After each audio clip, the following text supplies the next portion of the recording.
तर श्रावण महिन्यातल्या तिसऱ्या सोमवारी पुण्यातल्या पेशवेकालीन ओंकारेश्वर मंदिरात भाविकांची दर्शनासाठी गर्दी झाल्याचं पाहायला मिळतंय। तसंच पुण्यातल्या भीमाशंकर मंदिरातही पहाटेपासूनच दर्शनासाठी भाविकांनी मोठी रांग लावली आहे।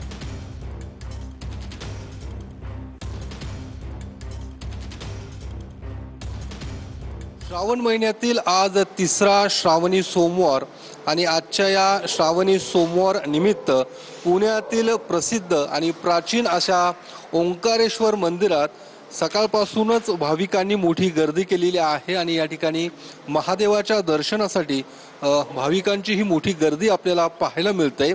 आज श्रावणी सोमवार असल्यामुळे विविध कार्यक्रमांचं आयोजन या ओंकारेश्वर मंदिरात करण्यात आलेलं आहे।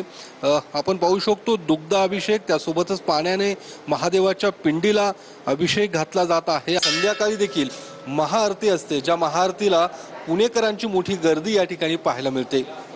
कॅमेरामन सुशांत राऊतसह योगेश बोरसे, TV9 मराठी, पुणे।